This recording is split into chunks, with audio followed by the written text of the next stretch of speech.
Hi, I'm Maren. Welcome back to my channel, Maren Makes It. So today's video is going to be part one in a two-part series about how to get your first good review on the Trusted Housesitters website once you've signed up. So there's kind of going to be two steps in this process. So one is to build a really strong profile, which is what we're going to focus on in today's video. And then the second video is going to be about once you actually apply, how to kind of handle the next steps that happen after that. So if you want to know how to build a really strong profile on Trusted Housesitters so that people actually pick you when you apply to the jobs, stay tuned. That's what we're going to be going over today. Today feels like as good a day as any to film this because I'm actually on a house sit right now. I will show you guys the dog that I'm responsible for right now. Abby, where are you? Abby, come here. Abby, come here. Abby, look in the camera. Look at that. So that is Abby the dog that I'm responsible for the time being. So your profile on Trusted Housesitters basically consists of two parts. So on the one hand, you have a written section where you have questions about yourself that you're supposed to answer. And then the second part is a section with pictures. So you have a photo section and a text section. And those are basically the two things that together make up your profile. So step one is going to be us talking about pictures. Step two is going to be us talking about the text portion of your profile. So step one is put pictures of you and your animals. This way, you know, they can see you interacting with an animal in a photo and they can get the energy that you're somebody who is responsible and takes care of animals. Basically, you want them to be able to visualize you taking care of their pet, and that's a lot easier to do when you see somebody already taking care of an animal in a photo. If you don't have your own pets, it could be you pet sitting, or even just you and a picture of you and your friend's dog or your friend's pet. That could totally work too. If you don't have a lot of pictures of you with animals, then maybe do you have ones with children? Because if you're responsible enough to take care of children, you're definitely responsible enough to take care of animals. So that could be a good type of photo to use to sort of show that you can take on that caretaker role. If you don't have either of these, you can just show some pictures that show you smiling, maybe traveling, doing things you enjoy, maybe being outside. I mentioned the outdoors things here specifically because when you're taking care of animals, especially dogs, it may require you to go outside and walk with them. And so showing that you're open to that might help people pick you over somebody else, especially when you don't have any reviews or ratings yet. Basically, you just want to use your photos and your profile to show that you are responsible, you're friendly, and you can take care of animals. Like it or not, they are judging you by your pictures. When you're meeting somebody on the internet, that's just kind of all you have to go off of sometimes. These photos are the first impression people get of you, and just like you have that same first impression feeling going on when you see the photos of their house and their pets, they are getting the same thing from you.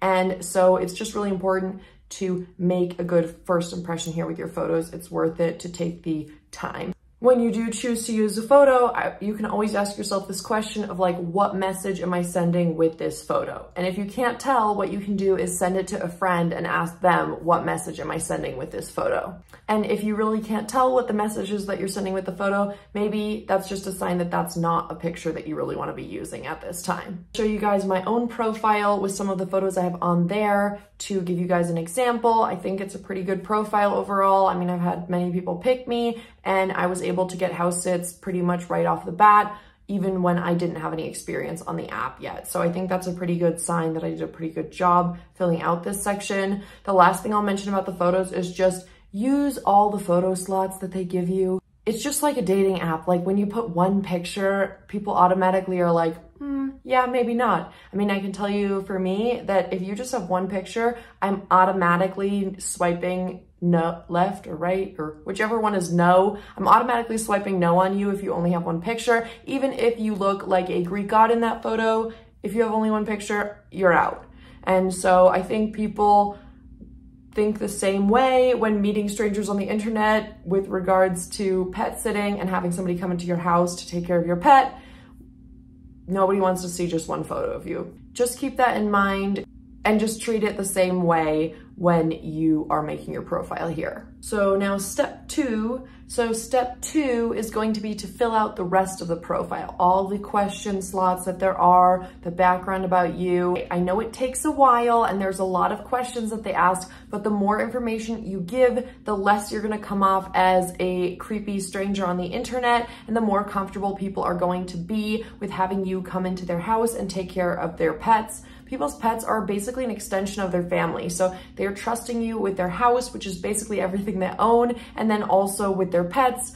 So they're trusting you with their family members and everything they own. So there is a lot of trust that goes into this relationship, and the more they can feel comfortable with you, which usually comes through knowing more about you, the more likely they are to choose you. It can be nerve-wracking getting on an app like this for both parties, honestly. You're meeting people through the internet and taking on the responsibility of their pets and their home while they're gone.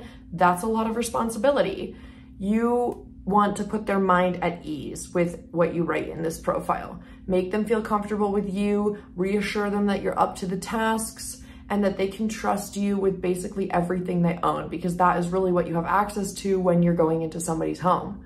The more transparent you are about sort of your life situation and your motives for doing this, the more you can put their mind at ease, the more likely they are to choose you, at least based on my experience. I was really nervous about this because what I was doing is so untraditional, and I was a little bit worried about how people would react to that and if that would be something that they count against me.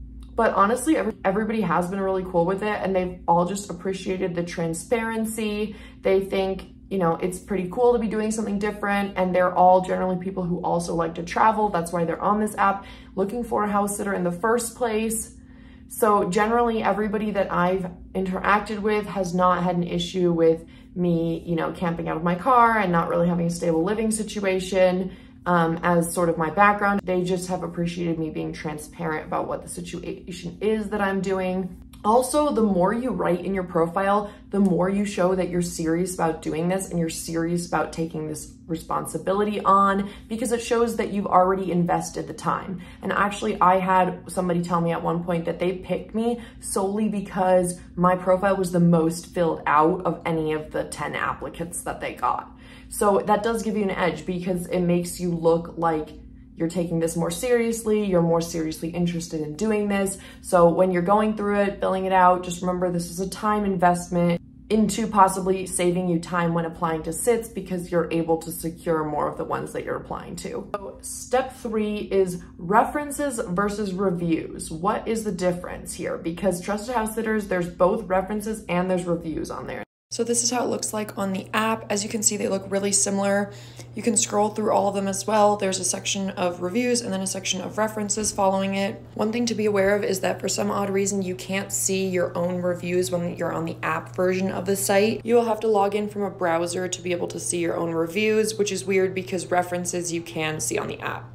Anyways, now back to the difference between the two. There's both references and there's reviews on there. It's a little bit confusing, so I'm gonna break it down for you. So reviews are what you get when you actually complete a house sit through Trusted House Sitters, and the people who you house sat for review you.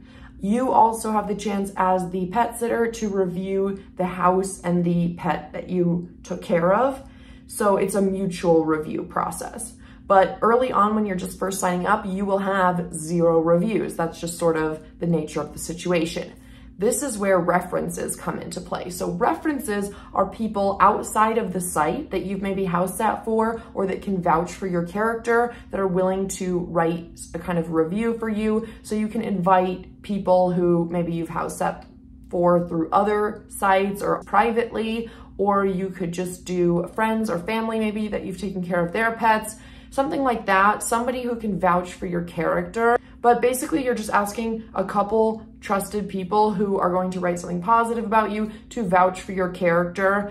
I did this, I used all 5 slots that they have available to me for people who I pet sat for in the past, just not through Trusted House Sitters, and people generally had good things to say about me. But I did get feedback that it was helpful to see this, because it just kind of adds to your rapport on the site and makes you seem even more trustworthy. If you've done pet sitting before, maybe you can do somebody that you babysat for, or a coworker, or a manager at work, just somebody who can vouch for your character generally and basically say that you're trustworthy, you're responsible, you're reliable. All of this helps put people's mind at ease when they're choosing you as their house sitter. Anyways, this concludes part 1 of this 2-part series of how to get your first 5-star review on Trusted House Sitters. So now that you have the super strong profile, make sure you're subscribed to the channel so that you see part 2 when I post it next week. As always, I just want to thank you guys so much for watching. Bye, YouTube.